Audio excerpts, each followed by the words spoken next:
Network marketing की शुरुआत 1930 में अमेरिका के महान रसायनज्ञ ग्रेट केमिस्ट कार्ल रेनबॉर्ग ने की।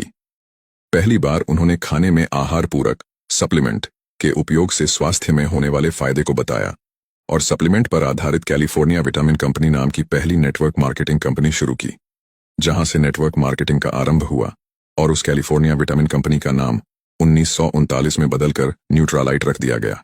भारत में नेटवर्क मार्केटिंग की शुरुआत 1995 में हुई और आज नेटवर्क मार्केटिंग इंडिया में बहुत तेजी से बढ़ रही इंडस्ट्री है।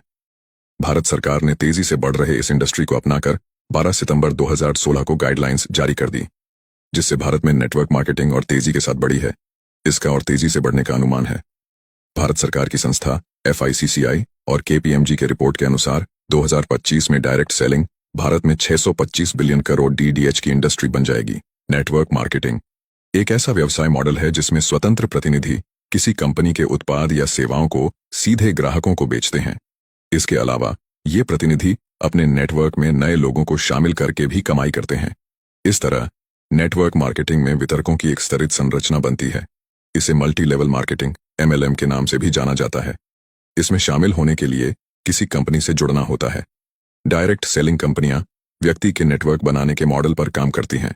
इन कंपनियों में हर व्यक्ति अपना नेटवर्क बनाता है और इसी नेटवर्क के जरिए कंपनी के प्रोडक्ट ग्राहक तक पहुंचते हैं। इस तरह व्यक्ति और उसकी डाउनलाइन द्वारा की गई बिक्री पर सेल्स पर्सन को कमीशन मिलता है। भारत में नेटवर्क मार्केटिंग का विकास और इसके भविष्य की संभावनाएं तेजी से बढ़ रही हैं। विभिन्न कंपनियों ने इस उद्योग में कदम रखा है और यह पूरे देश में लोकप्रियता हासिल कर रही है। नेटवर्क मार्केटिंग को डायरेक्ट सेलिंग या मल्टी लेवल मार्केटिंग MLM के रूप में भी जाना जाता है। इस उद्योग का आधार है उत्पादों या सेवाओं को सीधे उपभोक्ताओं तक पहुंचाना, बिना किसी बिचौलिए के।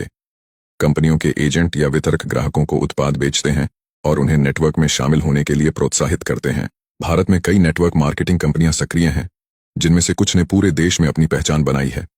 नेटवर्क मार्केटिंग के बहुत से लाभ हैं, लेकिन इसके सामने कुछ चुनौतियां भी होती हैं। नेटवर्क मार्केटिंग एक दीर्घकालिक व्यवसाय है, जहां सफलता तुरंत नहीं मिलती। वितरकों को निरंतर समर्पण और धैर्य की आवश्यकता होती है। भारत में नेटवर्क मार्केटिंग का भविष्य उज्जवल है। डिजिटल युग में इस उद्योग को नई ऊंचाइयां छूने का अवसर मिलेगा। इंटरनेट और सोशल मीडिया के माध्यम से नेटवर्क मार्केटिंग कंपनियों को अब नए ग्राहक और वितरक जोड़ने में और भी आसानी होगी। साथ ही भारत सरकार द्वारा उद्यमशीलता को बढ़ावा देने के प्रयासों से भी नेटवर्क मार्केटिंग का विकास हो सकता है। भारत की नंबर 1 नेटवर्क मार्केटिंग कंपनी का दावा कई कंपनियां कर सकती हैं। नेटवर्क मार्केटिंग में सफलता के लिए धैर्य, समर्पण और टीम वर्क की आवश्यकता होती है।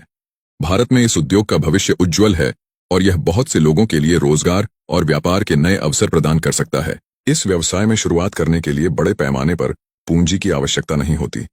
लोग मामूली निवेश से ही इसे शुरू कर सकते हैं। नेटवर्क मार्केटिंग में काम करने वाले लोग अपने समय का प्रबंधन खुद कर सकते हैं। यह पार्ट टाइम और फुल टाइम दोनों प्रकार से किया जा सकता है। नेटवर्क मार्केटिंग में आमदनी की कोई सीमा नहीं होती। जो जितनी मेहनत और स्मार्ट तरीके से काम करेगा, उतना अधिक कमाई कर सकता है। नेटवर्क मार्केटिंग कंपनियों की सफलता का एक बड़ा हिस्सा उनके उत्पादों की गुणवत्ता पर निर्भर करता है। अगर उत्पाद गुणवत्ता में बेहतरीन है, तो उपभोक्ताओं का विश्वास जीतना आसान हो जाता है और बहुत जल्दी बड़ी टीम बना ली जाती है। अब अगर आप भी नेटवर्क मार्केटिंग की शुरुआत करना चाहते हैं, तो एक अच्छी कंपनी का चुनाव करके ज्वाइन करें और सफलता हासिल करें। अगर आप पहले से ज्वाइन करके काम कर रहे हैं, तो आपको बहुत बहुत बधाई हो। आप बहुत अच्छी इंडस्ट्री में काम कर रहे हैं।